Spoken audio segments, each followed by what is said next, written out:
Hi guys, in this video I'm going to show you how to see if a YouTube channel has monetized videos or if a YouTube channel is monetized. Let's launch the YouTube app first. Let's take a look of a channel that we wanna check. Let's see the Fox channel. All we gotta do is to go on the channel itself. Click on the upper right corner, click on the three dots. Then you wanna click on the first option, share. This way we are going to copy the link from the channel. And now I want you to go on Google Chrome and look for this website over here. It's called isthischannelmonetized.com. You want to click on the website.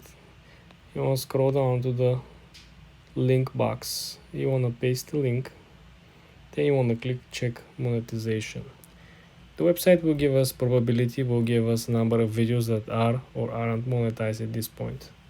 As you can see over here, Fox News is probably not monetized. The channel has at least 3 non-monetized regular videos, which is very weird. Why? Because as you can see over here, as of January 23rd, the channel gathered 16 billion views and 11 million subscribers. And if you get the calculations, this channel could have been making $50 to $60 million out of this channel. For more tips and tricks like this, guys, subscribe and come back for more.